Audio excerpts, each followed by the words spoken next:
Hey guys, Simmersdim Gaming here, back with another Resident Evil 3 video. This one is just going to discuss a few things that I noticed in the massive dump of gameplay that we got, and also to confirm something, and to confirm that I was wrong about something in my previous video.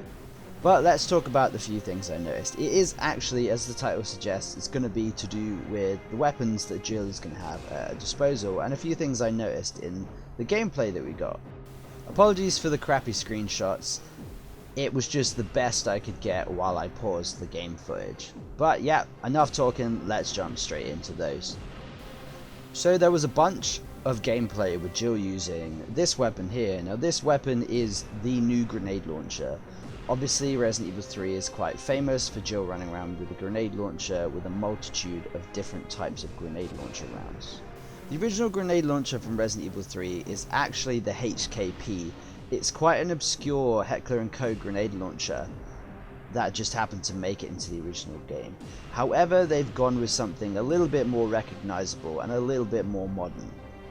This grenade launcher is the Milcore MGL, or as its US Army designation, the M32 grenade launcher. This grenade launcher is quite interesting because it has a revolving cylinder which holds 6 grenades. What's going to be quite interesting is obviously in the original it was a break barrel grenade launcher like the M79 from the Resident Evil 2 remake. From the gameplay, it looks like Jill actually is manually moving the cylinder. I'm no expert on this grenade launcher or any grenade launcher in real steel, but if you have to manually move the cylinder to select the new grenade, it's still going to be quicker than using a break barrel grenade launcher. Seeing how fast and relentless Nemesis is, I think it's a good choice that they've actually gone for this type of grenade launcher instead of the break barrel. Let me know if you guys like Capcom's choice for the new grenade launcher. Personally, I'm really digging it. It's a really cool grenade launcher, and I like the fact that it has a cylinder which can hold 6 grenades. Might come in handy, but we'll see. Let's move on to the next screenshot I want to talk about. So as you can see here, Jill is wielding her pistol. But there's something different about it, and something really interesting which we haven't actually seen in a Resident Evil game that I know of. It's got a suppressor. It's definitely a suppressor, because from the earlier gameplay in the gameplay dump we got, she hasn't got one on and the gun is pretty loud, but then when she's shooting Nemesis here it's surprisingly quiet, which means it's definitely a suppressor and not an extended barrel. Realistically, I've never seen a Glock with an extended barrel, so that would be kind of stupid. What's interesting is it will bring a new gameplay dynamic. Maybe when you get the suppressor and shoot a zombie, the other ones around it, if they don't see you, aren't going to react. That would make it a lot easier to navigate the streets, obviously when Nemesis isn't chasing after you. That's probably one of the most interesting things I've seen in the gameplay so far. Because when you think of Resident Evil, you don't think of stealth and suppressors, you think of hordes of zombies and a big diverse arsenal at your disposal to take care of them, but this does give you the option to sneak around a little bit more, which I personally really like.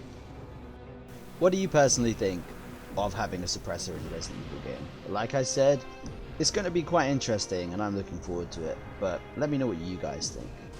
So my final bit is confirming that I'm wrong about something. So in one of my previous videos, I did say that the gluttonous blob-looking creature in the sewer was going to be the Gravedigger. Obviously that was speculation, and I was actually wrong. As you can see from this post here, this is Capcom themselves confirming that it is the Hunter Gamma. So I was totally wrong about that.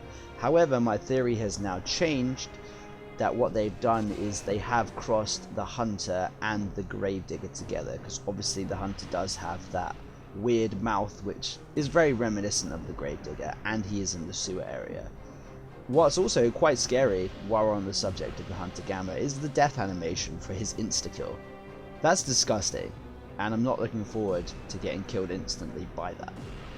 But yeah, I was actually wrong about that, like I said, but let me know if you think my new theory is correct, because we actually haven't seen anything to do with the Gravedigger yet. And the sewer area is where you first meet him, so he could be taken out, you never know. It could be the same situation as Resident Evil 2 Remake, where we did lose a couple of enemy types, but who knows. But that is it for the video, guys. As always, let me know your thoughts in the comments below. I always like to hear your thoughts and theories to see if they're the same as mine or if they're different. As always, this is Dim Gaming, and I'll see you in the next one.